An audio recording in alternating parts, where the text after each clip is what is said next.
Hello everyone, welcome to Hindi voice.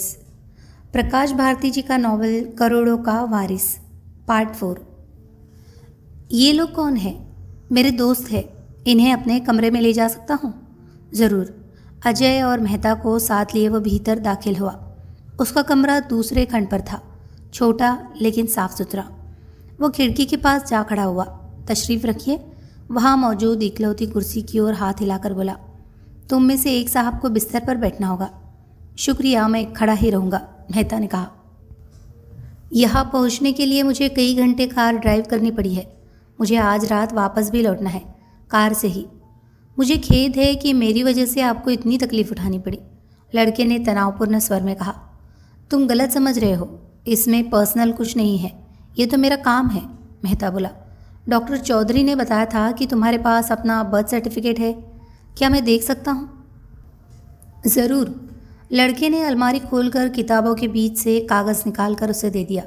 Mehta ने जेब से ऐनक निकालकर उसे पढ़ा। पास ही खड़ा अजय भी पढ़ने लगा। प्रिंटेड फॉर्म पर बॉल पेन द्वारा भरी हुई एंट्रीज के मुताबिक शरद शर्मा 20 दिसंबर 1971 को किलफ रोड चंदनगढ़ में पैदा हुआ था। उसके पिता का नाम शिशिर शर्मा था और माता का मंजुला चोपड़ा। डिलीवरी डॉक्टर अवतार सिंह चौधरी की देखरेख में हुई थी। मेहता ने ऐनक उतार कर लड़के की ओर देखा। इस कागज़ की अपने आप में कोई अहमियत नहीं है।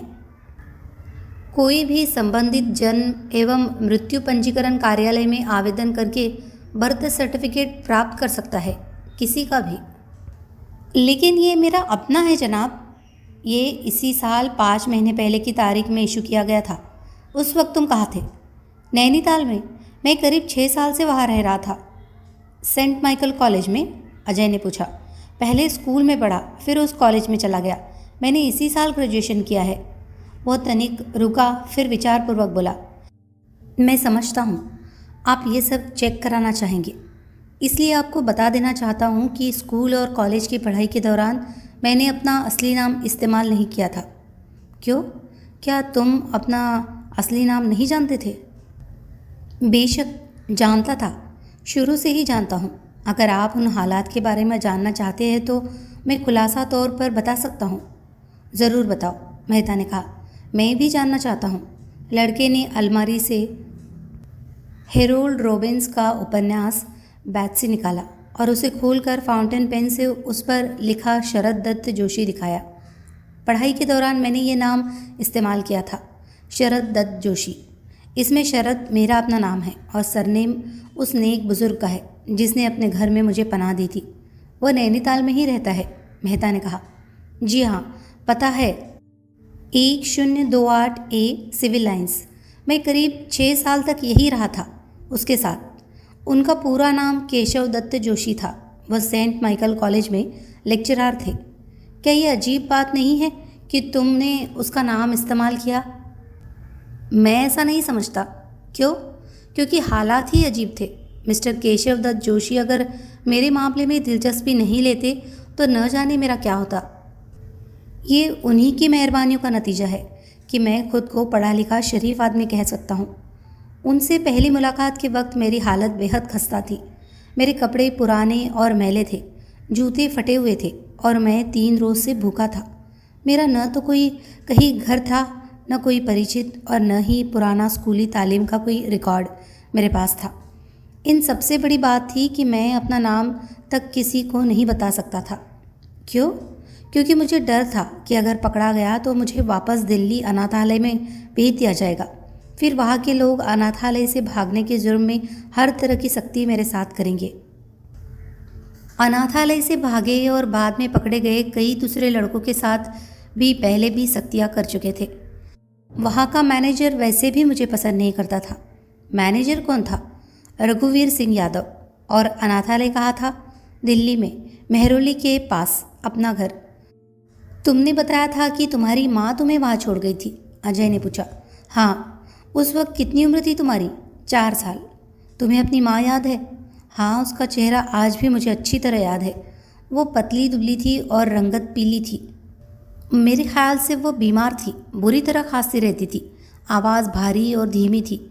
उसने जो आखिरी बात मुझसे कही थी वो भी मुझे अच्छी तरह याद है।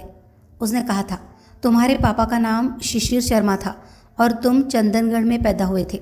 तब मैं नहीं जानता था कि चंदनगढ़ का क्या था या कहाँ था, लेकिन ये बातें मैंने हमेशा याद रखी। यही वजह है कि आखिरकार मुझे यहाँ आना पड़ा। भावावेश के कारण उसके होठ कांपने लगे थे और आवाज़ तनिक भारी हो गई थी, लेकिन मेहता पर कोई असर उसकी भावनाओं का नहीं हुआ। ये बातें तुम्हारी माँ ने तुमसे कहा कही थी? अनाथालय के दफ्तर में मुझे छोड़कर जाने से पहले उसने वादा किया था कि मुझे लिवा ले जाने के लिए वापस आएगी, लेकिन आई कभी नहीं। मैं नहीं जानता वो कहाँ या किस हाल में है, या फिर अब संसार में है भी या नहीं। लेकिन उसकी कही बातें 4 साल की उम्र से अब तक तुम्हें याद है? हाँ, मैं शुरू से ही तेज़ दिमाग हूँ और मेरी याददाश्त बहुत अच्छी है। यही वजह है कि पुराना स्कूली रिकॉर्ड न होने के बावजूद नैनीताल के स्कूल में मुझे दाखिला मिल गया था। एडमिशन के लिए जो मेरा रिटेन टेस्ट लिया गया था, उसमें सभी सब्जेक्ट्स में मैंने 100% नंबर हासिल किए थे। तुमने पढ़ाई के लिए नैनीताल ही क्यों चुना? मैंने सुना था कि पढ़ाई के लिए नैनीताल के स्कूल बहुत अच्छे हैं। अनाथालय में जो टीचर्स हमें पढ़ाने आते थे वे अक्सर ऐसी बातें किया करते थे, और मेरी इकलौती ख्वाहिश थी सही ढंग से अच्छी तालीम हासिल करना। जोशी साहब ने भी मेरा टेस्ट लिया था। उसी से प्रभावित होकर उन्होंने मेरे लिए स्कूल में एडमिशन का इंतज़ाम किया। इसके लिए उन्हें काफ़ी भागदौड़ करनी पड़ी थी। वो विधुर थे और उनकी कोई औलाद भी नहीं थी। वो वाकई नेक आदमी लगता है, अजय ने कहा। वो आदमी नहीं, देवता थे। मैं उनसे मिलना चाहता हूँ, मेरी कही इन बातों को चेक करने के लिए। देखो शरद, तुम्हारी बातों को गलत या झूठा हम नहीं ठहरा रहे हैं, लेकिन हमारे लिए तथ्यों को चेक करना ज़रूरी है। लड़के ने गहरी सांस ली। मुझे अफसोस है, इसके लिए जोशी साहब से आपको मैं नहीं मिलवा सकता। वो अब इस दुनिया में नहीं। पिछले साल उनका देहांत हो गया। उन्होंने आखिरी तक मेरा ध्यान रखा था। मैं अपनी पढ़ाई पूरी कर सकूं, इसके लिए खासा पैसा वो मेरे लिए छोड़ गए थे। कितना पैसा छोड़ा था? मेहता ने जानना चाहा। 25,000 रुपये। उसमें से कुछ रकम अभी भी मेरे पास है। उसकी मौत कैसे हुई? हार्ट अटैक से। अस्पताल में जब उन्होंने आखिरी सांस ली, मैं भी उनके पास मौजूद था। कौन से अस्पताल में? Saint Stephen. अगला सवाल। उसके स्वर में व्यंग का पुट था, लेकिन उसके जज्बात को वो नहीं छुपा पाया। अजय सोचने पर मजबूर हो गया कि अगर उसके जज्बात बनावटी थे तो दीवान परिवार की दौलत की ज़रूरत उसे नहीं थी। वह एक्टर के तौर पर उससे कहीं ज़्यादा कमाने की क्षमता रखता था। तुम्हारा चंदनगढ़ आना कोई इत्तेफाक नहीं हो सकता? मेहता ने पूछा। यहाँ आने का ज़रूर तुम्हारा कोई मकसद रहा होगा। इस पूछताछ द्वारा उत्पन्न तनाव उसके चेहरे पर प्रकट होने लगा था। यहाँ तो मैं पैदा हुआ था, वैसे भी पूरे देश में कहीं भी जाने आने का पूरा हक है मुझे। तुम वाकई यहाँ पैदा हुए थे? हाँ, मेरा बर्थ सर्टिफिकेट आप दे चुके हैं। ये तुम्हें कैसे मिला? यहाँ म्यूनसिपल कमेटी में संबंधित अधिकारी से पत्र व्यवहार करके। इस बारे में तुम्हें अचानक क्यों दिलचस्पी पैदा हो गई? अचानक दिलचस्पी ये नहीं थी। हर एक अनाथ बच्चे के मन में ये जानने की इच्छा रहती है कि वह कब और कहाँ पैदा हुआ था और उसके माँ बाप कौन और कहाँ है।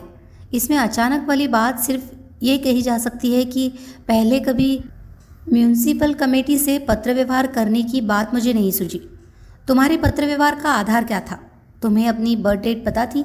हाँ। कैसे? मेरी माँ ने अनाथालय वालों को बता दी होगी। हर साल 20 दिसंबर को वे लोग मुझे बर्थडे प्रेजेंट के नाम पर एक जोड़ी कपड़े दिया करते थे, अंडरवियर और बनियान। मेहता पहली बार मुस्कुराया। तुम संतुष्ट हो अजय?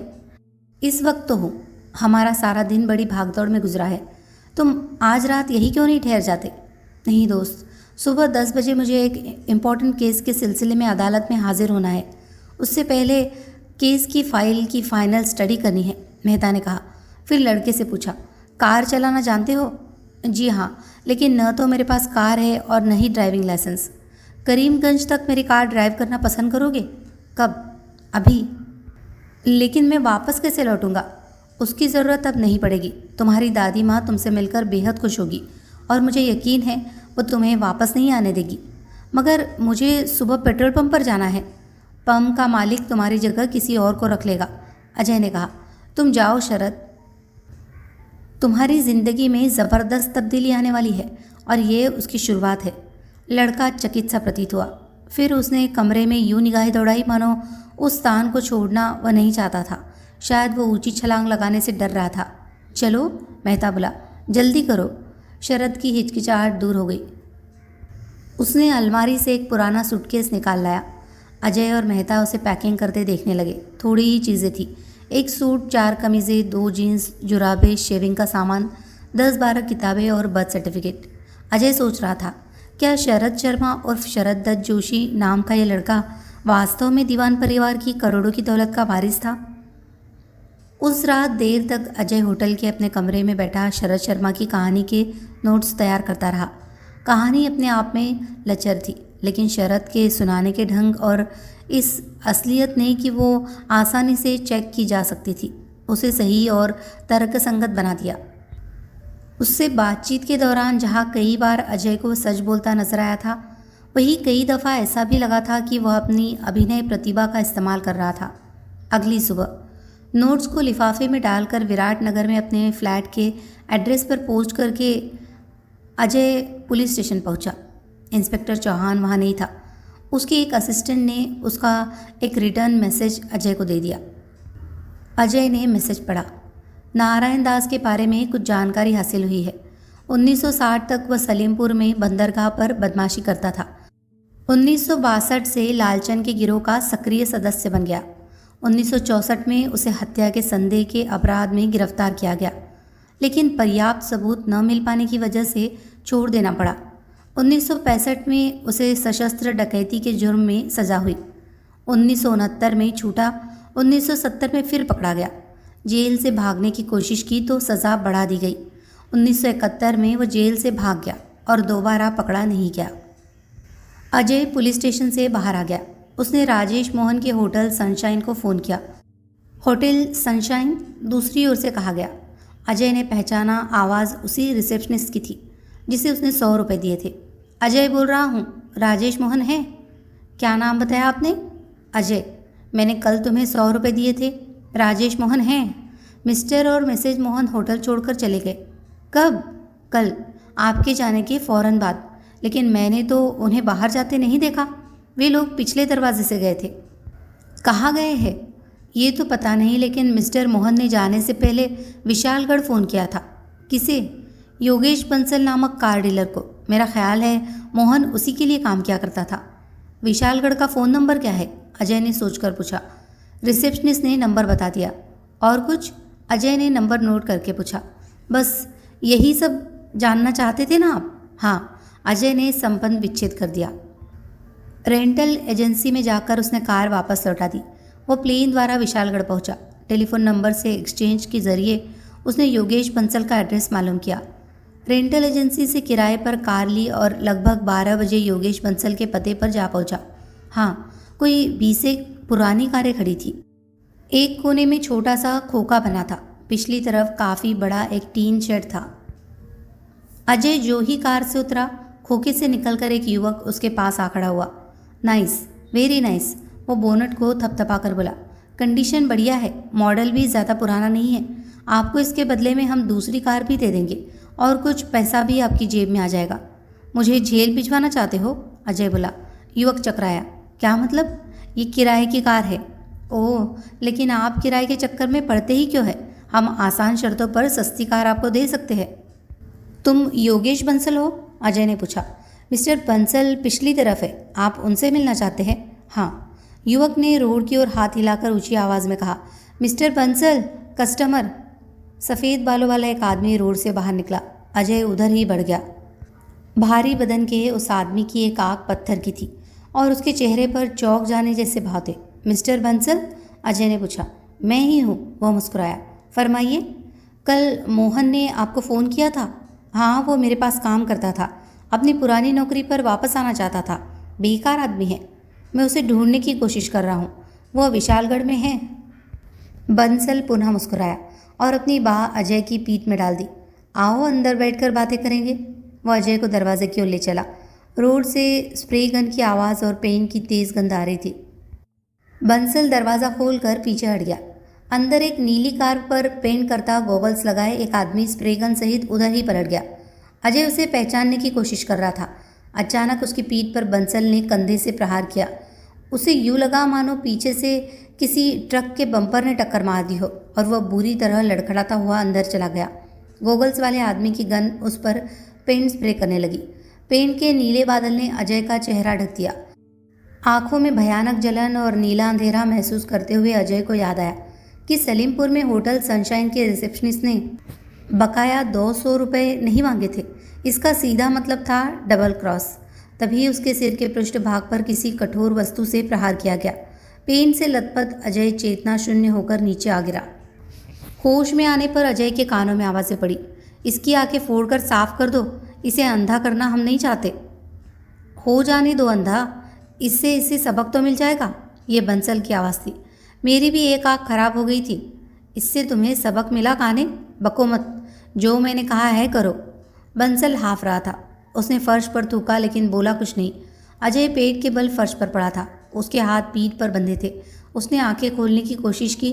पता चला पलकें बुरी तरह आपस में चिपक गई थी। अंधा होने के डर से वह सिर से पांव तक कांप गया। मेन से तरल पदार्थ गिरने की आवाज़ सुनाई दी। फिर उसने सुना, पेट्रोल से नहीं बेवकूफ़, मुझे बेवकूफ़ मत कहो। क्यों काने? बेवकूफ़ और मामूली मसलमैन के अलावा तुम और हो भी क्या? ऑलिव ऑयल नहीं है तुम्हारे पास? घर पर है, जाओ लेकर आओ। आंखों में मच रही भयानक जलन से छटपटाते अजय की चेतना पुनः लुप्त हो गई। दोबारा होश में आने पर उसने स्वयं को पीठ के बल पड़ा पाया। उसके चेहरे पर ऑयल बह रहा था। आंखों में जलन काफ़ी कम हो गई थी। अंधा होने का खतरा टल गया प्रतीत हुआ। इस दफ़ा पलकें खोलने में कोई परेशानी नहीं हुई, लेकिन सब धुंधला नजर आया। उसी में बंसल का चेहरा भी था। वह मुंह बाएं उसके ऊपर झुका था। उसी तरह पड़े अजय ने अपनी पोजीशन तनिक बदली और दोनों पैरों को जोड़कर उस पर प्रहार किया। अजय की एड़ी उसकी ठोड़ी से टकराई और वह उलटकर नीचे जा गिरा। वो धीरे धीरे उठा और अजय के बाल पकड़कर उसका सिर फर्श से टकरा दिया। अजय एक बार फिर होश गंवा बैठा। अजय को इस दफ़ा होश आया तो उसने स्वयं को पलंग पर पड़ा पाया। उसका सिर दर्द से फटा जा रहा था। पूरे शरीर में दुखन थी और वह कमज़ोरी महसूस कर रहा था। जल्दी ही उसे पता चल गया कि उसकी कलाइयाँ बंधन मुक्त है। उसने अपने चेहरे पर हाथ फिराकर आंखें खोली। वह कमरे में था। सामने खिड़की से बाहर शाम घिरनी शुरू हो चुकी थी। अजय उठकर बैठ गया।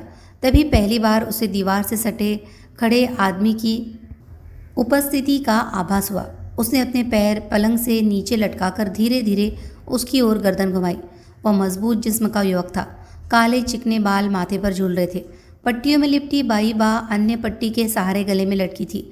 दाएं हाथ में थमी पिस्तौल का रुख उसकी छाती की ओर था। वह हरीश मोहन था। हेलो हरीश, अजय ने कहने की कोशिश की, लेकिन उसके स्थान पर उसके मुंह से निकला, छोड़ो। अजय के मुंह में अजीब सी हिचकिचाहट थी। उसने थूकने की कोशिश की तो उसका सिर चकराया। वह पुनः पलंग पर लुढ़क गया और कुछ देर उसी तरह पड़ा गहरी सांसें लेता रहा। मिस्टर दत्ता तुमसे बात करना चाहते हैं, हरीश बोला। अपना हुलिया ठीक करना चाहते हो? हाँ, बाथरूम उधर है, चल सकते हो। हाँ। अजय धीरे धीरे उठा, पलंग से उतरा और दीवार का सहारा लेकर चलता हुआ बाथरूम में चला गया। दरवाजे में खड़ा हरीश उसे मुंह धोते और गरारे करता देखता रहा। चेहरा पोंछते वक्त अजय ने स्वयं को सामने लगे दर्पण में देखा। नाक और होठ काफ़ी सूजे हुए थे। दांतों में दर्द था। जबड़े पूरी तरह हिल गए महसूस हो रहे थे। आंखें एकदम सुर्ख और पलकों में भी सूजन थी। अपनी इस हालत पर उसके दिमाग में गुस्से की भयानक लहर गुजर गई। वो फौरन पलटकर हरीश पर झपटा। हरीश तनिक पीछे हट गया। खुद को संभाल न पाने के कारण अजय घुटनों के बल नीचे जा गिरा। हरीश की बाह घूमी और पिस्तौल की नाल का प्रहार अजय की गर्दन पर पड़ा। उसके मुंह से कराह निकल गई। फिर दीवार का सहारा लेकर वह खड़ा हो गया। हरीश अलग खड़ा मुस्कुरा रहा था। ऐसी गलती फिर मत करना, तुम्हें चोट पहुंचाना मैं नहीं चाहता। तुमने पीटर बेंजामिन को भी चोट नहीं पहुंचाई थी। Peter Benjamin? वो कौन है? पहले तो कभी ये नाम नहीं सुना। और तुम कभी करीमगंज भी नहीं गए? वो कहाँ है? अजय ने जवाब नहीं दिया। चलो, हरीश ने कहा और पिस्तौल से दरवाजे की ओर संकेत कर दिया। अजय धीरे धीरे कमरे से बाहर आ गया। हरीश पिस्तौल ताने उसके साथ था। कॉरिडोर के आखिरी सिरे पर 10-12 सीढ़ियाँ उतरकर मध्यम रूप से प्रकाशित लंबे चौड़े और विलासपूर्ण ढंग से सुसज्जित कमरे में पहुँचे। अगर वहाँ स्लेट टेबल और स्लॉट मशीनें नहीं होती तो उसे यकीनन ड्राइंग रूम कहा जा सकता था। प्रत्यक्षतः वो जुआ घर का खास कमरा था। हरीश ने पिस्तौल से एक कुर्सी की ओर इशारा किया। बैठो। अजय ने कुर्सी पर बैठकर आंखें बंद कर ली। उसकी आंखें अभी भी ठीक से फोकस नहीं हो पा रही थी। हरीश एक अन्य कुर्सी से टिक कर खड़ा हो गया। उसकी पिस्तौल का रुख अजय की ओर ही था। थोड़ी देर बाद जिस गंजे आदमी ने वहां प्रवेश किया वह सूरत से ही खतरनाक नजर आ रहा था। उसकी उम्र करीब 60 साल थी, लेकिन उसकी चाल से सुस्ती और इकहरे जिस्म की फुर्ती का स्पष्ट आभास मिल रहा था। उसके पीछे ऊंचे कद वाला पहलवान टाइप का एक और आदमी था, किसी स्टंट फिल्म के विलेन जैसा। हरीश उस दूसरे आदमी की बगल में यूं खड़ा हो गया मानो उसका चमचा था। पहला आदमी अजय के सामने खड़ा उसे घूर रहा था। तुम्हारी हालत काफ़ी खस्ता है, वो बोला। उसकी आंखों की तरह उसका लहजा भी सर्द था। मुझे जानते हो? नहीं, अजय ने जवाब दिया। मेरा नाम अमरीश दत्ता है। एक 2 कौड़ी के प्राइवेट डिटेक्टिव पर बर्बाद करने के लिए वक्त मेरे पास नहीं है। मुझे और बहुत से काम हैं। ज़रूर होगे, और उनमें सबसे पहला काम है मर्डर। दत्ता के चेहरे की मांसपेशियां कस गई और उसने अपने हाथ कोट की जेबों में घुसेड़ दिए। मेरा ख्याल था तुम अनजाने में मुसीबत को गले लगा बैठे हो, लेकिन तुम मर्डर के रट लगाए जा रहे हो।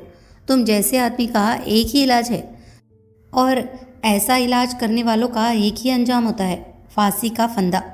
पहलवान टाइप विलियन कनखियों से दत्ता की ओर देखता हुआ अजय की तरफ बढ़ा।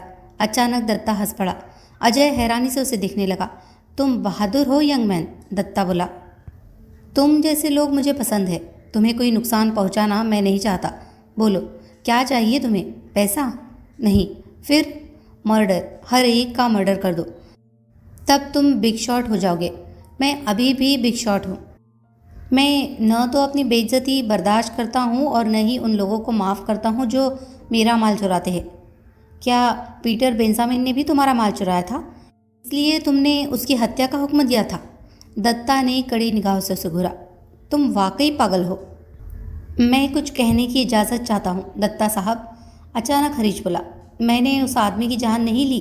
पुलिस को बड़ी भारी गलतफहमी हुई है। वो खुद ही चाकू पर गिर गया होगा और चाकू उसके पेट में घुस गया। बको मत, दत्ता उस पर बरस पड़ा। वह सफाई पुलिस को जाकर दो। मुझे इन पचड़ों से अलग ही रखो। वे लोग मुझ पर यकीन नहीं करेंगे, हरीश कल्पना सा करता बोला। सारा इल्ज़ाम मुझ पर मढ़ देंगे, क्योंकि मैंने खुद को बचाने की कोशिश की थी। मुझे गोली लगी थी। उसने पिस्तौल निकाल कर मुझ पर गोली चला दी थी। बको मत, दत्ता ने अपना हाथ अपने गंजे सिर पर फिराया। पता नहीं क्यों लोगों में अक्ल नाम की चीज़ रह नहीं गई है। सब पागल है। अक्ल वाले लोग तुम्हारे धंधे से दूर ही रहते हैं, अजय ने कहा। तुम बहुत बकवास कर चुके हो, दत्ता ने कहा और अपने पहलवान की ओर सिर हिला दिया। पहलवान ने अपना कोट उतारना शुरू कर दिया। इसे थोड़ी खुराक दे दी जाए बॉस, अजय ने पहचाना। यह वही आवाज़ थी जिसने शेड में बंसल को डांटा था। अजय फौरन कुर्सी से उठ गया और पास ही खड़े दत्ता के पेट में सिर की टक्कर दे मारी। दत्ता उलटकर पीछे जा गिरा, लेकिन अजय को संभलने का मौका दिए बगैर पहलवान उस पर पिल पड़ा। अजय ने अपनी खस्ता हालत के बावजूद प्रतिरोध किया था, मगर पहलवान बराबर उस पर भारी पड़ता रहा। दत्ता खड़ा हो चुका था। मार खाते अजय के कानों में उसके व्यंग्यपूर्ण शब्द पड़ते रहे। अगर इसे भूलने का वादा करो तो अभी भी बच सकते हो। तुम्हारे वादे पर मैं पूरा एतबार करूँगा। वापस विराटनगर लौट जाओ और चुपचाप कुछ दिन अपने घर में बैठो। बस इतना ही करना होगा तुम्हें। जवाब में अजय ने मोटी गाली देनी चाहिए, मगर शब्द मुंह से बाहर नहीं आ सके। फिर पहलवान का वजनी घुसा उसकी कनपट्टी पर पड़ा और वह एक बार फिर बेहोश हो गया। अगली सुबह अजय को विशालगढ़ के सरकारी अस्पताल में उठाया। उसकी हालत को देखते हुए 2 रोज़ तक डॉक्टरों ने पुलिस को उसके पास नहीं जाने दिया। तीसरे रोज़ 2 पुलिस वाले उससे पूछताछ करने आए। उनकी बातों से अजय भाप गया कि उसे राहजनी की वारदात का शिकार समझा जा रहा था। उसने भी उन्हें यही समझते रहने देना बेहतर समझा और साफ इनकार कर दिया कि अपनी धुनाई करने वालों को न तो जानता था और न ही दोबारा देखने पर पहचान सकता था, क्योंकि वारदात के वक्त काफ़ी अंधेरा था और उनके चेहरे साफ तौर पर वह नहीं देख पाया था। अपने बारे में भी उसने सिर्फ यही बताया था कि वह विराटनगर का रहने वाला था और घूमने के इरादे से विशालगढ़ आया था। पुलिस वाले संतुष्ट होकर चले गए। अजय जानता था दत्ता के बारे में बताने से कोई फ़ायदा नहीं होना था। उसने और उसके आदमियों ने उसे पहले कभी देखा होने तक से इनकार कर देना था। उसके आदमी पेशेवर थे और खुद दत्ता साधन संपन्न और रसूख वाला था। स्पष्ट था कि किराए की जिस कार में वह वहाँ पहुँचा था उसे सफाई से वापस रेंटल एजेंसी को लौटा दिया गया होगा। अपने साथ हुई वारदात से दत्ता को अलग रखने की बड़ी वजह यह भी थी कि अजय को अभी दत्ता की ज़रूरत थी। ठीक होने के बाद वह एक बार और उससे मिलना चाहता था। चौथे रोज़ अजय की आंखें काफ़ी हद तक ठीक हो गई थी। उसने जनरल वार्ड के अपने पड़ोसी मरीज से अखबार मांग लिया ताकि खाली पड़े रहने की वजह से पैदा हुई बोरियत को कम कर सके। अखबार पिछले रोज़ का था और उसमें दिया गया एक समाचार अनपेक्षित होने के बावजूद चौंकाने वाला था। समाचार के मुताबिक मिसेज मालती रानी दीवान ने कथित शरद शर्मा को अपना पोता स्वीकार कर लिया था, यानी वह दीवान परिवार की करोड़ों की दौलत का वारिस बन गया था। समाचार के साथ छपी फोटो में शरद शर्मा शानदार सूट पहने दीवान पैलेस के बाहर दुनिया मेरी जेब में वाली मुस्कुराहट चेहरे पर लिए एक सफ़ेद टोयोटा कार से सटा खड़ा था। इस समाचार ने अजय की हालत में तेज़ी से सुधार लाने का काम किया और 3 रोज़ बाद वह चलने फिरने के काबिल हो गया। वो पता लगा चुका था कि हॉस्पिटल के रिसेप्शन पर टेलीफोन की एसटीडी सुविधा उपलब्ध थी।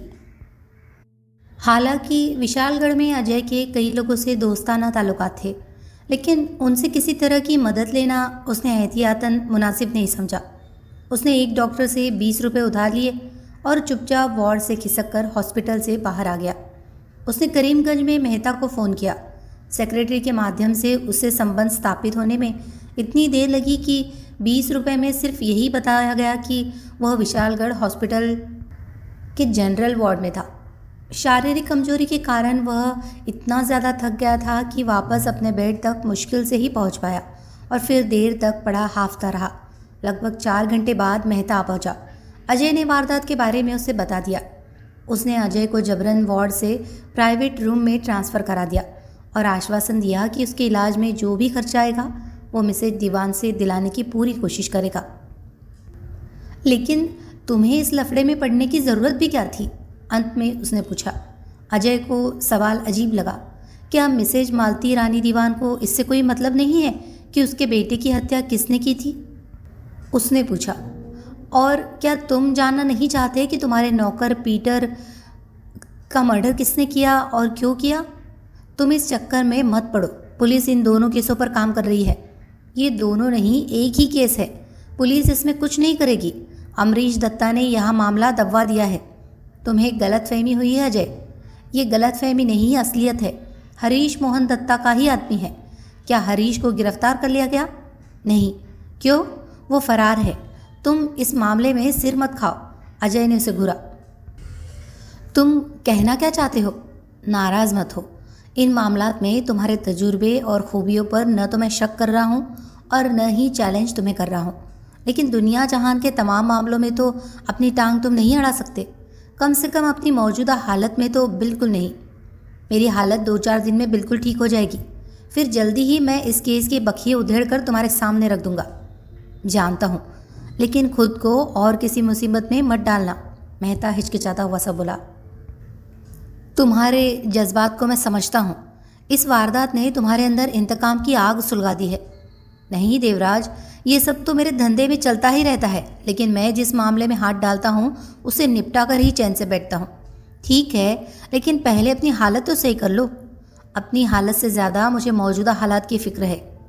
क्या मतलब? देखो देवराज, मैं साबित तो नहीं कर सकता, लेकिन मुझे पूरा यकीन है कि शरद शर्मा नाम का वह लड़का फ्रॉड है, एक बड़ी साजिश का हिस्सा है और इसके पीछे बाकायदा एक संगठन है। नहीं, तुम्हारा अनुमान गलत है। मैंने उसकी कहानी पर बारीकी से विचार किया है। मिसेज दीवान भी पूरी तरह संतुष्ट है। बरसों बाद पहली बार वह सही मायने में खुश नज़र आ रही है, मगर मैं संतुष्ट नहीं हूँ। मेहता खड़ा हो गया। काफ़ी बातें कर चुके हो, अब तुम आराम करो और इस बात को दिमाग से निकाल दो, समझे? और सुनो, तुम्हारे इलाज के खर्चे के अलावा मिसेज दीवान से मोटा मेहनताना भी तुम्हें दिलवाऊंगा। आखिरकार उसे यह खुशी तुम्हारी वजह से ही तो हासिल हुई है। वो हाथ मिलाकर दरवाजे की ओर बढ़ा। आज रात ही वापस चले जाओगे? अजय ने पूछा। जाना ही पड़ेगा, मेरी पत्नी की तबीयत ठीक नहीं है, मेहता ने कहा। मैं चलता हूँ, तुम्हारे खर्चे के लिए मैं यहाँ कैशियर के पास 10,000 रुपये छोड़ जाऊँगा। Good night. वो चला गया। 3 रोज़ बाद अजय को हॉस्पिटल से डिस्चार्ज कर दिया गया। वो प्लेन से सलीमपुर पहुँचा। एयरपोर्ट से टैक्सी लेकर होटल सनशाइन की ओर रवाना हो गया। रिसेप्शन डेस्क पर वही आदमी फिल्मी दुनिया पढ़ने में खोया हुआ था। लॉबी में कदमों की आहट सुनकर भी उसने सिर ऊपर नहीं उठाया। अजय ठीक उसके सामने जा खड़ा हुआ। रिसेप्शनिस्ट ने मैगजीन से सिर उठाया। कमरा चाहिए सर, उसने आदतन पूछा। फिर आगंतुक को पहचानते ही उसका चेहरा सफ़ेद पड़ गया। मैं तुमसे मिलने आया हूँ, अजय बोला। लेकिन मुझ पर तुम्हारा कर्जा है। नहीं, मेरा कोई कर्जा नहीं है। तुम भूल रहे हो, तुम्हारे 200 रुपये देने हैं। मैं फंस गया था, इसीलिए आने में देर हो गई। रिसेप्शनिस्ट की हालत पतली थी। परेशान मत हो, अजय ने कहा, तुम्हारा कोई कसूर नहीं था। रिसेप्शनिस्ट ने मुश्किल से थूक निकला। हाँ, मेरा कसूर नहीं था, अजय मुस्कुराया। आपके चेहरे पर चोट के निशान कैसे है? रिसेप्शनिस्ट कई सेकंड की खामोशी के बाद बोला। क्या हुआ? छोड़ो, ये एक लंबी कहानी है। अजय ने पर्स से 100 रुपये के 2 नोट निकालकर उसके सामने डाल दिए। लो। रिसेप्शनिस्ट उसी तरह बैठा रहा। शर्म मत करो, ले लो, ये तुम्हारा ही बकाया पैसा है। धन्यवाद। उसने धीरे धीरे नोटों की ओर हाथ बढ़ाया तो अजय ने बाएं हाथ से उसकी कलाई पकड़ ली। रिसेप्शनिस्ट ने अपना बायां हाथ काउंटर के नीचे घुसेड़ा और पिस्तौल निकाल ली। मेरा हाथ छोड़ दो। नहीं, मैं गोली मार दूंगा। लेकिन उसका पिस्तौल वाला हाथ काँप रहा था। अजय ने उसकी बाई कलाई पकड़कर तब तक उमेठी जब तक कि पिस्तौल छूटकर काउंटर पर नहीं गिर गया। उसने प्रतिरोध नहीं किया। अजय ने कलाई छोड़कर पिस्तौल उठाई और उस पर तान दी।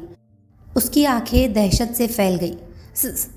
मैं मजबूर था सर। क्या मजबूरी थी? मुझे हुक्म दिया गया था कि आपको विशालगढ़ में उस पते पर भेज दूँ। हुक्म किसने दिया था? राकेश मोहन ने। मेरा कोई कसूर नहीं था। राकेश मोहन हुक्म देने वाला नहीं, दूसरों के हुक्म बजाने वाला आदमी है। मेरा मतलब है उसने मुझ तक हुक्म पहुंचाया था। किसका? अमरीश दत्ता का। वह कई जुआ घर चलाता है, अलग अलग शहरों में। हर एक किस्म के जुए में उसका दखल होता है। उसकी मेहरबानी से मैं भी उसी का छोटा सा धंधा यहाँ कर रहा हूँ, इसलिए उसकी बात माननी पड़ती है। अगर ऐसा ना करूँ तो बर्बाद हो जाऊँगा। वह गिड़गिड़ा रहा था। आजकल की महंगाई में इस मामूली नौकरी से परिवार को पालना नामुमकिन है। मेरे हाल पर रहम करो। ज़रूर करूँगा अगर तुम मेरे सवालों के सही जवाब दोगे। क्या राजेश मोहन दत्ता के लिए काम करता है? वह नहीं, उसका भाई करता है। वे दोनों भाई अब कहाँ है? भाई का तो पता नहीं, लेकिन राजेश मोहन और उसकी पत्नी यहाँ से उसी रोज़ चले गए थे। अब ये पिस्तौल रख दो, मुझे बहुत डर लग रहा है। अगर तुम नहीं बताओगे तो मैं इससे तुम्हें शूट भी कर दूंगा। राजेश मोहन और उसकी पत्नी कहाँ गए? शायद विराटनगर। विराटनगर में कहाँ? पता नहीं। तुम झूठ बोल रहे हो, अजय अपने स्वर को हिंसक बनाता हुआ बोला। सच बोलने के लिए मैं तुम्हें 5 सेकंड दूंगा। रिसेप्शनिस्ट काँप गया। बताता हूँ, वह हकलाता सा बोला। वे एयरपोर्ट के पास मूनलाइट मोटल में होने चाहिए। अजय ने उसे घूरा। चाहिए? हाँ, यहाँ से जाते वक्त उन्होंने यही कहा था। अब तो ये पिस्तौल नीचे कर लो। उसके भयभीत होने का फ़ायदा उठाते हुए अजय ने एक और सवाल जड़ दिया। पीटर बेंजामिन नाम के आदमी को जानते हो? हाँ, साल भर पहले कुछ अरसा वो यहाँ रहा था। वो क्या करता था? रेस खेलता था। ये उसका पेशा था। शायद कोई गलत धंधा भी वो करता था। अब तो पिस्तौल नीचे कर लो। आप जो जानना चाहते थे मैंने बता तो दिया। यहाँ से पीटर कहाँ गया था? सुना था कि उसे विशालगढ़ में नौकरी मिल गई थी। दत्ता के पास? हो सकता है। उसने एक बार बताया था कि वह राहजनी किया करता था। अजय ने पिस्तौल अपनी जेब में डाल ली। ये क्या कर रहे हो? रिसेप्शनिस्ट ने प्रतिवाद किया। ये पिस्तौल मेरी है। बको मत, तुम्हें इसकी कोई ज़रूरत नहीं है, अजय गुर्रा कर बोला। अगर मुझे पता चला कि तुमने झूठ बोला है या राजेश मोहन को इस बारे में बताया तो मैं वापस आकर तुम्हारी वो गत बनाऊंगा कि भीख मांगने के अलावा कुछ नहीं कर सकोगी। समझ गए? भयभीत रिसेप्शनिस्ट ने धीरे से सिर हिलाकर हामी भर दी। अजय प्रवेश द्वार की ओर बढ़ गया। मूनलाइट बड़ा ही घटिया किस्म का होटल निकला। उसे चलाने वाली अधेड़ उम्र की मोटी औरत ने बताया कि mister and Mrs Rajesh Mohan वहाँ नहीं ठहरे थे। यहाँ ठहरने के लिए उन्होंने फर्जी नाम इस्तेमाल किए हो सकते हैं, अजय ने कहा और पति पत्नी के हुलिये बता दिए। ये 7 नंबर में ठहरी लड़की हो सकती है, लेकिन उसे डिस्टर्ब किया जाना पसंद नहीं है, खास तौर पर दिन में। उसे परेशान करने या सताने मैं नहीं आया हूँ। फिर किस लिए आए हो? पुलिस वाले हो? अजय मुस्कुराया। मैं पुलिस वाला नजर आता हूँ? मैंने इसलिए पूछा क्योंकि पुलिस के झमेले में पड़ना नहीं चाहती। देखिए, मेरा एक कार से एक्सीडेंट हो गया था। अजय अपने चेहरे की ओर इशारा करके बोला। मुझे उम्मीद है उस कार के ड्राइवर का पता लगाने में वह मेरी मदद कर सकती है। यह किस नाम से ठहरी है? औरत ने गौर से उससे देखा। तुम्हारी इस बात पर तो यकीन मुझे नहीं आया है, मगर तुम आदमी शरीफ लगते हो, वो बोली। वे Mr and Mrs Avinash Chaudhary के नाम से 7 नंबर में ठहरे हैं। उसका पति भी उसके साथ है? नहीं, हफ्ते भर से वो अकेली ही है। धन्यवाद। धन्यवाद नहीं, औरत ने अपना हाथ फैला दिया। जानकारी की कीमत चाहिए। कितनी? सिर्फ 100 रुपये। अजय ने 100 रुपये दे दिए। 7 नंबर कहाँ है? औरत के होठों पर चालाकी भरी मुस्कुराहट उभरी। 100 रुपये और दो। किस लिए? 7 नंबर में उस लड़की के पास जाने की इजाज़त देने के लिए। मजबूरी थी। अजय ने 100 रुपये और दे दिए। उधर है, औरत ने हाथ से बाई ओर इशारा कर दिया। 3रा कमरा है। अजय उधर ही बढ़ गया। दस्तक के जवाब में जिस युवती ने दरवाज़ा खोला वो राजेश मोहन की पत्नी मीरा ही थी। गाउन मैला था और पलकें तनिक सूजी हुई। चेहरे पर पड़ती तेज़ धूप के कारण उसने आंखें मिचमिचाई। फिर अजय को पहचानते ही चेहरे पर तनाव व्याप्त हो गया। तुम यहाँ भी आ गए? अगर फसाद नहीं चाहती हो तो मुझे अंदर आने दो। नीरा ने ऑफिस की दिशा में देखा। वहाँ खड़ी मोटी औरत को उधर ही देखती पाकर पीछे हट गई। ठीक है, आओ। अजय उसकी बगल से गुजरकर अंदर आ गया। नीरा ने दरवाज़ा पुनः बंद कर दिया। कमरे में शराब, सिगरेट के धुएं और सीलन की मिलीजुली घुटन भरी बू में सस्ते परफ्यूम की गंध भी बसी थी।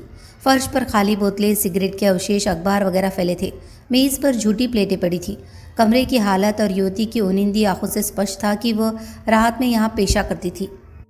वह सिकुड़ने भरे बिस्तर पर बैठ गई। अजय ने कुर्सी पर पड़े 2 गिलास उठाकर नीचे रखे और उसके सामने सोफे पर बैठ गया। तुम्हारे चेहरे को क्या हुआ? युवती ने पूछा। हरीश के कुछ साथियों से मुठभेड़ हो गई थी। तुम्हारे पति ने मुझे बलि का बकरा बनाया था। राजेश ने? नाटक मत करो, उस वक्त तुम भी उसके साथ थी। मैंने समझा था वह सीधा आदमी है और अपने भाई की मदद करने की कोशिश कर रहा था, लेकिन वह तो बदमाशों का साथ ही निकला। नहीं, वो ऐसा नहीं है। वो ऐसा ही है। नहीं, मैं करीब 10 साल से उसके साथ रह रही हूँ। अगर वह ऐसा होता तो मुझसे ये बात छिपी नहीं रहनी थी। ये सही है कि राजेश ने कुछ अरसा विशालगढ़ में एक कार डीलर के लिए काम किया था, लेकिन जब उसे पता चला कि वह डीलर गलत धंधे करता था तो उसने काम छोड़ दिया। वह इस तरह का आदमी नहीं है। अगर तुम्हारा मतलब योगेश बंसल से है तो इससे राजेश की शराफत साबित नहीं होती। राजेश सिर्फ हालात से समझौता करने की कोशिश कर रहा है, दूसरों के लिए परेशानी पैदा करके। राजेश खुद को बचाने की कोशिश कर रहा है और इसके लिए उसे दोष नहीं दिया जा सकता। पुलिस को उसकी तलाश है, हत्या के एक मामले में शामिल होने के अपराधों में। लेकिन ये सही नहीं है। हरीश के गुनाह के लिए उसे कसूरवार नहीं ठहराया जा सकता। तुम एक वफादार बीवी हो, लेकिन तुम्हारी वो वफादारी तुम्हें कहाँ ले जा रही है? कौन कहता है मैं कहीं जाना चाहती हूँ? इस दड़वे से बेहतर जगह भी है। मैं उन जगहों में भी रह चुकी हूँ। राजेश को गए कितने रोज़ हो गए? करीब 2 हफ्ते। वो वापस आएगा? उसने कहा तो है, लेकिन जब भी हालात ख़राब होते हैं वो हमेशा अपने भाई का ही साथ देता है और इस वक्त हालात वाकई ख़राब है। लेकिन हरीश तो विशालगढ़ में है। नीरा ने उसे घूरा। हरीश विशालगढ़ में है? हाँ, मैंने उसे देखा था अमरीश दत्ता की सरपरस्ती में। और शायद राजेश भी वही है। नीरा की आंखों में गहन अविश्वासपूर्ण भाव थे। मैं नहीं मानती। राजेश ने कहा था वे देश से बाहर जा रहे हैं। तुमने गलत सुना लगता है। नहीं, उसने देश से बाहर ही कहा था, वह जिद भरे स्वर में बोली। इसीलिए मुझे अपने साथ वे नहीं ले गए। तुम्हें टालने के लिए उन्होंने ये कहा था, क्योंकि किसी औरत को अपने रास्ते की रुकावट बनाना वे नहीं चाहते। इसीलिए तुम इस नर्क में पड़ी हो और वे दोनों विशालगढ़ में ऐश कर रहे हैं। तुम झूठ बोल रहे हो, वो चिल्लाई। वे नेपाल में हैं। उनके झांसे में मत आओ। ये झांसा नहीं, असलियत है। राजेश जल्दी ही मुझे भी वहाँ बुला लेगा।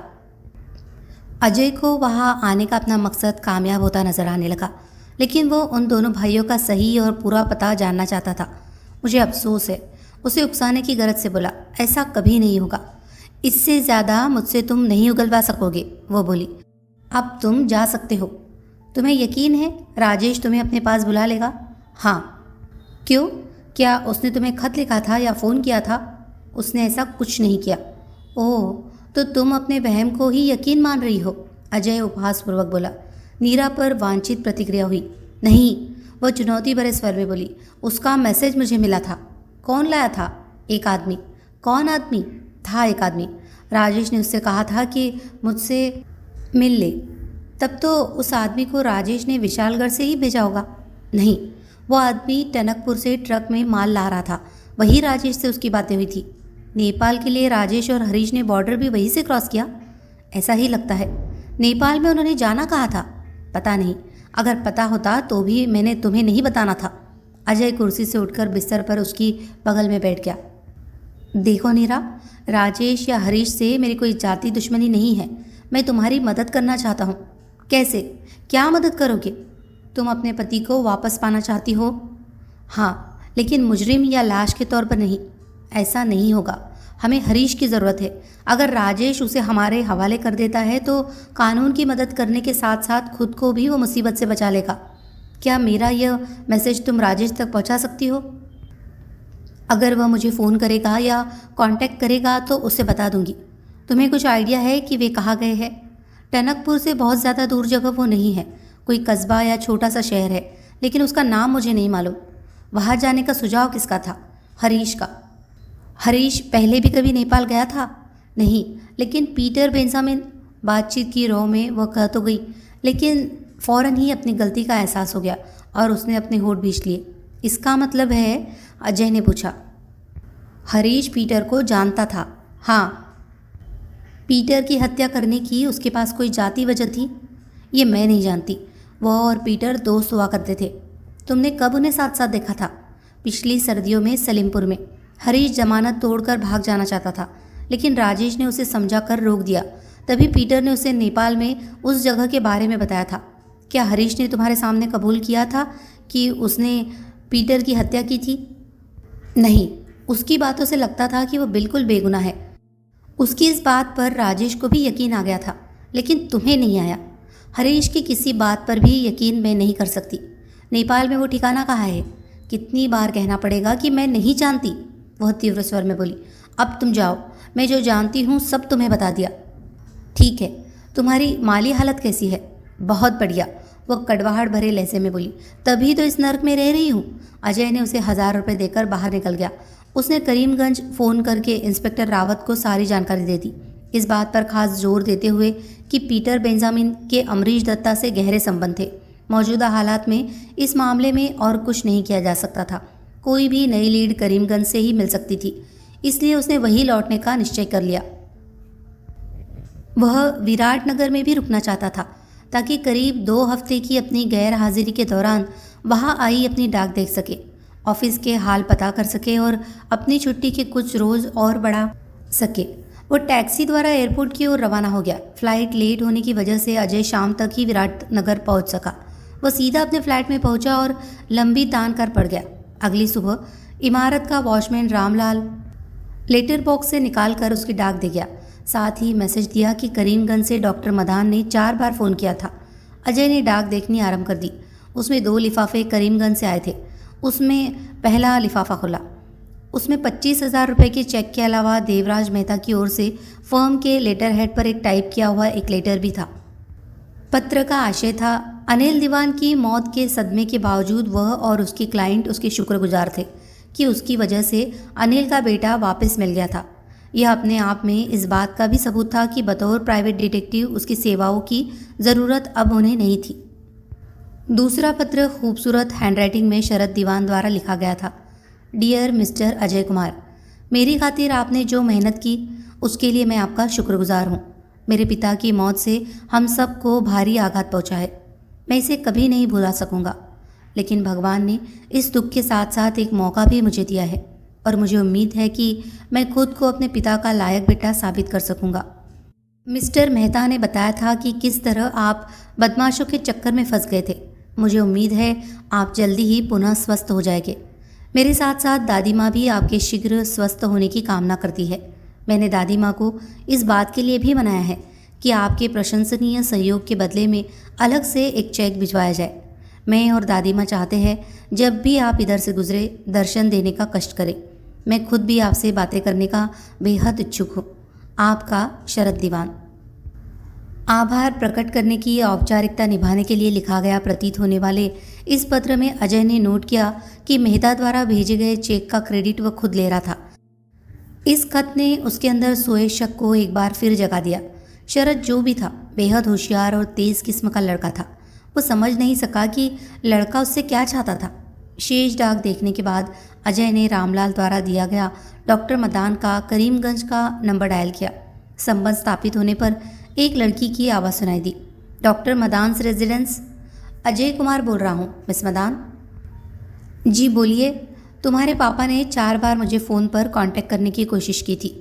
ओह, वो हॉस्पिटल जाने वाले हैं, आप होल्ड कीजिए, मैं बुलाती हूँ।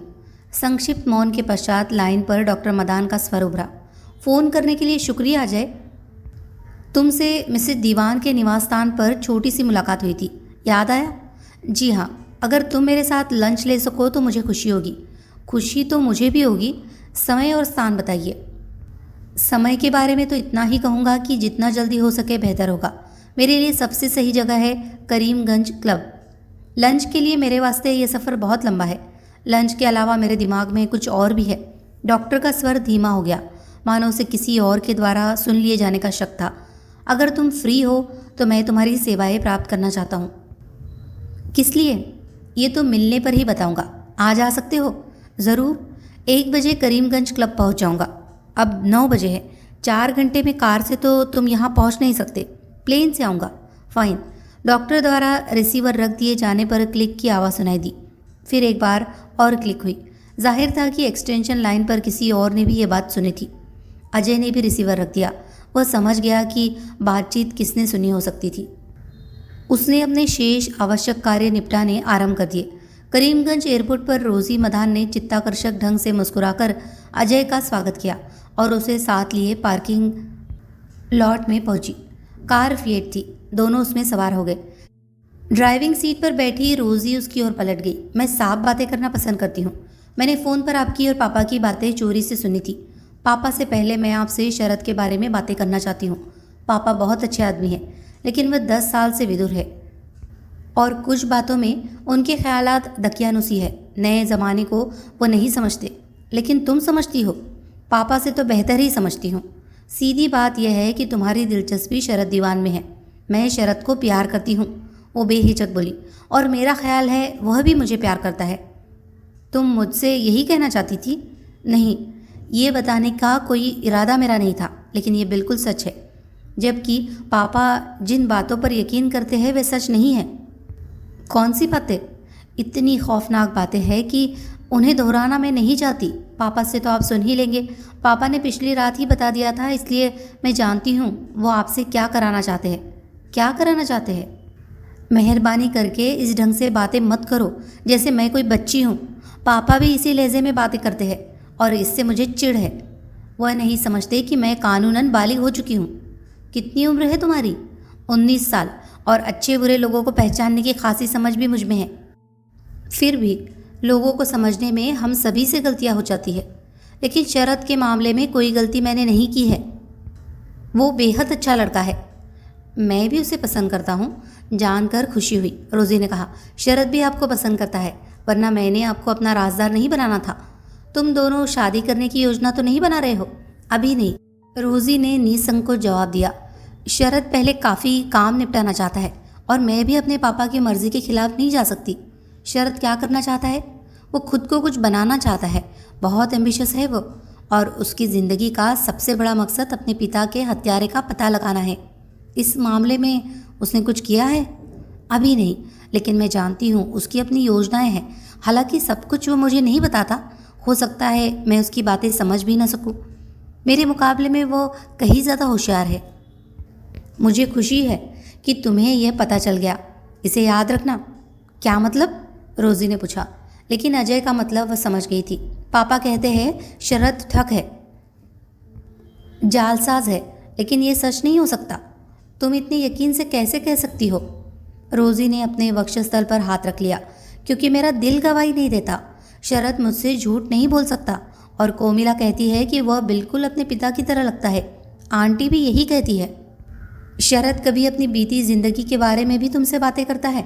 रोजी ने शिकायती निगाह से उसे देखा। आप फिर मेरे पापा जैसी बातें कर रहे हैं। शरद के बारे में आपको मुझसे ये सवाल नहीं करने चाहिए। यह शरद के साथ ज्यादती है। शरद को भूलकर अपने बारे में भी सोचो। अगर वह वाकई जालसाज हुआ तो क्या तुम अपने लिए दुखों और मुसीबतों का पहाड़ खड़ा नहीं कर रही हो? अगर वह जालसाज है तो भी मुझे परवाह नहीं है, रोजी ने चीख कर कहा और रो पड़ी। अजय कुछ नहीं बोला। रोजी ने इंजन स्टार्ट करके पार्किंग लॉट से कार निकाली और कुशलतापूर्वक शहर की ओर ड्राइव करने लगी, किसी गूंगे बहरे शोफर की तरह। अजय सोच रहा था, शरद वाकई बेहद तेज लड़का है। करीमगंज क्लब के प्रांगण में अजय को ड्रॉप करने से पहले रोजी ने अचानक जज्बाती हो जाने के लिए माफ़ी मांगी और कहा कि इस बारे में उसके पापा को वह न बताए। अजय उसे आश्वासन देकर क्लब की शानदार इमारत की ओर बढ़ गया। डॉक्टर मदान मेन लाउंज में उसका इंतज़ार कर रहा था। उसने गर्मजोशी से हाथ मिलाया। फ़ौरन लंच लेने में ऐतराज़ तो नहीं है अजय? ऐतराज़ कैसा? अजय ने जवाब दिया, मुझे भूख लगी है, आप जल्दी में हैं? हाँ, 2 बजे मुझे हार्ट केयर एसोसिएशन की मीटिंग में जाना है। डॉक्टर उसे डाइनिंग हॉल में ले गया। अधिकांश मेज़ें खाली थी। दोनों खिड़की के पास एक मेज़ पर जा बैठे। वहाँ से स्विमिंग पूल में तैरते और पानी में शरारतें करते युवक युवतियाँ नजर आ रहे थे। वेटर आया तो डॉक्टर ने अजय की पसंद को तरजीह देते हुए लंच का ऑर्डर दे दिया। देवराज मेहता ने तुम्हारे साथ आई हुई वारदात के बारे में बताया था। वेटर के जाने के बाद उसने पूछा, अब कैसे हो? बिल्कुल ठीक हूँ। वारदात की वजह क्या थी? ये एक लंबी कहानी है। मुख्तसर में इतना ही जान लीजिए कि अनिल दीवान की हत्या उसके पैसे की वजह से नारायण नामक एक पेशेवर मुजरिम ने की थी। वह कुछ ही रोज़ पहले जेल से भाग कर आया था। इस बारे में आपका अनुमान बिल्कुल सही निकला। लेकिन बात सिर्फ इतनी ही नहीं है। मैं यकीन के साथ कह सकता हूँ कि अनिल दीवान के मर्डर और पीटर बेंजामिन के मर्डर का आपस में गहरा संबंध है। कैसा संबंध? इसी समस्या को सुलझाने की कोशिश में ही मेरी दुर्गति हुई थी, अजय बोला। बाय द वे, शरद दीवान के बारे में आपकी क्या राय है? मैं भी तुमसे यही पूछने वाला था, लेकिन पहले तुमने पूछ लिया तो मैं ही जवाब देता हूँ। लड़का खुले दिलो दिमाग वाला लगता है, बहुत ही हैंडसम और होशियार भी है। उसकी दादी तो उसके आकर्षण में उलझ ही गई है। लड़के की असलियत के बारे में सवाल नहीं किया उसने? नहीं, बिल्कुल नहीं। मालती दीवान के लिए तो वो अपने बेटे अनिल का अवतार है। कोमिला वर्मा भी यही समझती है। खुद मैं भी मानता हूँ कि दोनों में बहुत ज़्यादा समानता है, लेकिन करोड़ों की दौलत का मामला होने पर ऐसी चीज़ें अरेंज की जा सकती है। किन्हीं 2 व्यक्तियों में बहुत ज़्यादा समानता नामुमकिन या अनहोनी बात नहीं है। आपका मतलब है उसे ढूंढकर इस काम के लिए एंगेज किया गया है? तुम इस संभावना से इनकार कर सकते हो? नहीं, इसकी जांच की जानी चाहिए। मैं भी यही चाहता हूँ, डॉक्टर ने कहा। सच बात यह है, जब वह लड़का यहाँ आया तो मुझे लगा कि तुम भी इस साजिश में शामिल हो, लेकिन देवराज मेहता को तुम्हारी ईमानदारी पर पूरा भरोसा है। फिर मैंने अपने ढंग से तुम्हारे बारे में पता लगवाया तो मालूम हुआ कि तुम प्राइवेट डिटेक्टिव नहीं बल्कि थंडर के मशहूर रिपोर्टर हो, और ईमानदारी का सबूत अब तुम्हारे चेहरे पर भी नज़र आ रहा है। खुद को ईमानदार साबित करने का यह बड़ा ही मुश्किल तरीका है, अजय ने कहा। फिर पूछा, मेहता और आपके अलावा कोई और भी जानता है कि असल में मैं प्रेस रिपोर्टर हूँ? मैंने तो किसी को नहीं बताया। क्यों? फिलहाल मैं प्राइवेट डिटेक्टिव ही बना रहना चाहता हूँ। डॉक्टर ने तनिक मुस्कुराकर पूल की ओर देखा। उसकी बेटी रोजी स्विमिंग सूट पहने पुल के सिरे पर मुंह लटकाए अकेली बैठी थी। डॉक्टर का चेहरा सख्त हो गया। उसने पुनः अजय की ओर गर्दन घुमा ली। उस लड़की की कहानी मुझे अजीब लगती है, वो बोला। तुमने तो सबसे पहले उसकी कहानी सुनी थी। तुम्हारी क्या राय है इस बारे में? मेहता ने और मैंने काफ़ी घुमा फिरा कर उससे पूछताछ की थी और उसके हर एक सवाल का माकूल जवाब भी दिया था। उसी रात इस पर नोट्स भी मैंने बनाए थे और यहाँ आने से पहले उन्हें स्टडी भी किया था, लेकिन जाहिर तौर पर कोई कमी उसकी कहानी में नज़र नहीं आई। कहानी काफ़ी सोच समझकर पूरी एहतियात से गढ़ी गई हो सकती है। मत भूलो कि करोड़ों का दाव है। तुम्हें सुनकर हैरानी होगी कि मालती दीवान अपनी वसीयत बदलकर सब कुछ उस लड़के के नाम करने वाली है। ओह, उसने पहले ही ऐसा कर डालना था, लेकिन मेहता इसके लिए तैयार नहीं हुआ। इसलिए वसीयत तैयार करने के लिए उसे दूसरा अटर्नी बुलाना पड़ा। लड़के का जादू उसके सिर चढ़कर बोल रहा है। आपके विचार से मालती दीवान की दिमागी हालत ठीक है? हाँ, और उसे अपनी दौलत का कुछ भी करने का भी पूरा हक है, लेकिन किसी ठग द्वारा उसे ठगी जाने देना हम नहीं चाहते। अगर वो लड़के के नाम वसीयत नहीं करती है तो उसकी दौलत का क्या होगा? डॉक्टर मुस्कुराया। हालांकि इसकी जानकारी मुझे नहीं होनी चाहिए, मगर मैं जानता हूँ, लेकिन बताऊँगा नहीं। आपकी बातों से लगता है इसमें आपकी भी दिलचस्पी है। हाँ, अपनी पुरानी वसीयत में मालती ने मुझे एग्जीक्यूटर बनाया है, लेकिन मेरे जाति मामलात का लड़के के बारे में मेरी राय से कोई ताल्लुक नहीं है। करोड़ों की दौलत के अलावा और क्या बात आपको परेशान कर रही है? लड़के की कहानी। उसकी असल कहानी 16 साल की उम्र से शुरू होती है, लेकिन उससे पहले जो भी हुआ उसे जानने का कोई तरीका नहीं है। मैंने कोशिश की थी मगर नतीजा कुछ नहीं निकला। माफ़ कीजिए, मैं समझ नहीं पाया। शरद का कहना है 16 साल की उम्र तक यह एक अनाथालय में रहा था, फिर वहाँ से भाग गया। वो अनाथालय दिल्ली में मेहरौली में है। दिल्ली में मेरा एक पुराना दोस्त है। इस बारे में पता लगाने के लिए मैंने फ़ोन पर उसे कुछ हिदायतें दी थी। उसने पता लगाकर बताया कि 3 साल पहले आग लग जाने की वजह से वो अनाथालय जलकर ख़त्म हो गया। लेकिन इससे शरद को तो झूठा नहीं ठहराया जा सकता। उसका कहना है वो 6 साल पहले वहाँ से भाग गया था। मैं भी मानता हूँ, लेकिन अगर वाकई वह झूठा है तो उसे झूठा साबित करने का भी कोई तरीका नहीं है। अनाथालय का रिकॉर्ड आग में पूरी तरह जल गया था और स्टाफ के सब लोग इधर उधर चले गए। मैनेजर का पता तो लगाया जा सकता है। मैनेजर मर चुका है। आग लगने की घटना के बाद उसे हार्ट अटैक हो गया था। इस सब से मैंने तो एक ही नतीजा निकाला है। शरद ने तथ्यों के आधार पर अपने लिए कहानी गढ़ी है और उसे मुहैया कराई गई है। खुद उसने या उसके साथियों ने एक फुल प्रूफ बैकग्राउंड तलाश करके उसे दे दी, जिसे चेक ही नहीं किया जा सकता। अनाथालय और वहाँ का रिकॉर्ड सब खत्म हो गए। कौन जानता है कि शरद एक दिन वहाँ रहा था या नहीं। आप इस बारे में काफ़ी सोच विचार करते हैं। बेशक, मैंने उसके बोलने के ढंग और हिंदी के उच्चारण पर भी बारीकी से गौर किया है। वो खुद को हिंदुस्तान में ही पैदा और पला बड़ा हुआ बताता है। लेकिन आप ये नहीं मानते? नहीं। अजय उत्सुकतापूर्वक उसे देख रहा था। क्यों? इसलिए कि उसके उच्चारण में नेपाली पुट है, जिसे काफ़ी बारीकी से ध्यान देने पर कोई नेपाली या अक्सर नेपाल जाते रहने वाला ही समझ और पकड़ सकता है। मैं बरसों तक हर साल 10-15 दिन के लिए नेपाल घूमने जाता रहा हूँ। डॉक्टर तनिक रुक कर बोला, अगर मेरी बेटी रोज़ी की बात नहीं होती तो इस मामले पर इतनी बारीकी से मैंने नहीं सोचना था।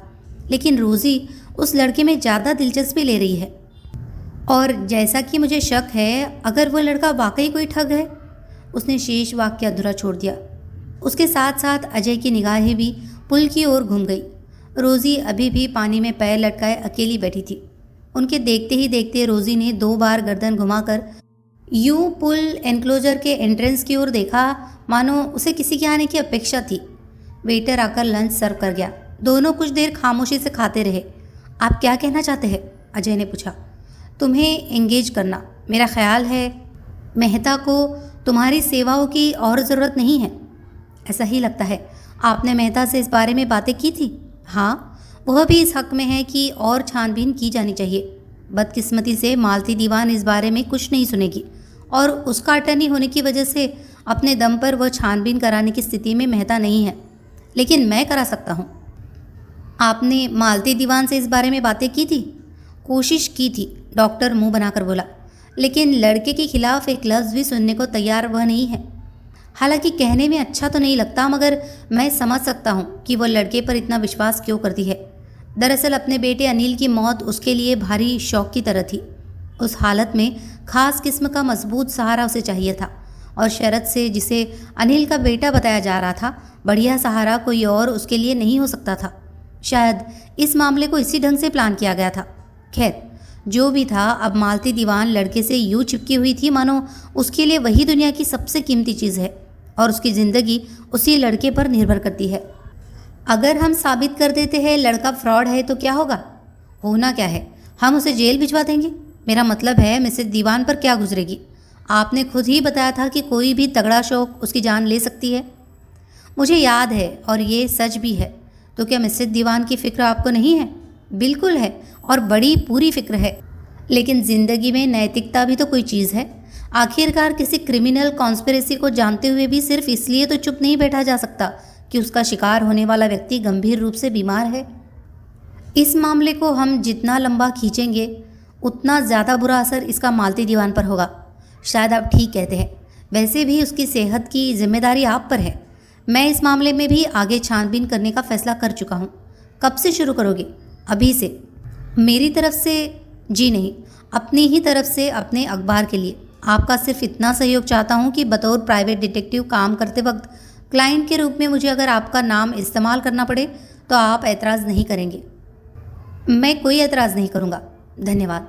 मेरे विचार से पहले तुम्हारा लड़के से बात करना ठीक रहेगा। क्या तुम उसे शक करने का मौका दिए बगैर ऐसा कर सकते हो? जी हाँ, मुझे आज सुबह ही उसका इनविटेशन मिला है। इनविटेशन? दीवान पैलेस आने का रिटर्न इनविटेशन। मानना पड़ेगा कि लड़का वाकई बेहद तेज़ है। वो तो है ही, लेकिन डॉक्टर ने उसकी बात नहीं सुनी। वो पुनः खिड़की से बाहर देख रहा था। पुल के सिरे पर रोजी के पास खड़ा शरत उससे बातें कर रहा था। शरत का एक हाथ उसके कंधे पर रखा था और वह मुस्कुराती हुई उसे देख रही थी।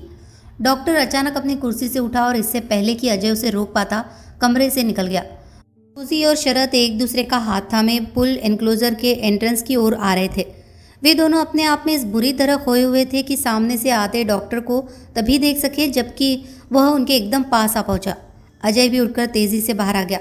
डॉक्टर लड़के की बात हमें उसे झंझोड़ता हुआ ऊंची आवाज में कह रहा था, दफा हो जाओ, तुम इस क्लब के मेंबर नहीं हो। शरत ने अपनी बात झटक कर छुड़ा ली। उसका चेहरा कठोर था। मुझे रोजी ने यहाँ बुलाया था और मैं तुम्हें भगा रहा हूँ। प्लीज़ पापा। रोजी अपने पिता का हाथ पकड़कर बोली, तमाशा खड़ा मत कीजिए, इससे कोई फ़ायदा नहीं होगा। शरत को भी इससे प्रोत्साहन मिला। मेरी दादी माँ को भी ये अच्छा नहीं लगेगा डॉक्टर। धमकी कारगर साबित हुई। असलियत जानने पर यह उन्हें भी अच्छा ही लगेगा, डॉक्टर ने कहा, लेकिन उसके स्वर में अब पहले जैसा दम नहीं था। प्लीज़ पापा, रोजी ने पुनः कहा। शरत ने किसी का कुछ नहीं बिगाड़ा है। तुम समझती क्यों नहीं रोजी, मैं तुम्हें ही बचाने की कोशिश कर रहा हूँ। किससे? मुसीबतों और बदनामी से। आपको ऐसी बातें शोभा नहीं देती पापा। शरत कोई मुजरिम नहीं है। इस लफ्ज़ ने मानो करारा आघात कर दिया था। छोड़ो रोजी, बहस मत करो। शरत गर्दन झुकाकर बोला, मुझे ही यहाँ नहीं आना चाहिए था। वह सिर झुकाए पार्किंग लॉट की ओर चला गया। रोजी पलटकर दूसरी ओर बढ़ गई। डॉक्टर यूं उसे देखता रहा मानो उसे लग रहा था कि बेटी अब उसके काबू में नहीं रही थी। अजय वापस डाइनिंग रूम में आकर अपना लंच खत्म करने लगा। कुछ देर बाद थका हारा सा डॉक्टर भी लौट आया। अजय ने कनखियों से देखा, रोजी अब पुल में तैर रही थी। वह उस वक्त भी स्विमिंग कर रही थी जब डॉक्टर मदान और अजय लंच खत्म करके बाहर निकले। अब कहाँ जाओगे? डॉक्टर ने पूछा। पुलिस स्टेशन, इंस्पेक्टर रावत से मिलना है। आओ, मैं ड्रॉप कर दूंगा। दोनों डॉक्टर की कार में सवार हो गए। डॉक्टर खामोशी से कार ड्राइव करने लगा। अजय को पुलिस स्टेशन के बाहर ड्रॉप करते समय डॉक्टर बोला, तुमने उस कमीनी को जेल भिजवाना है। अजय ने कुछ नहीं कहा।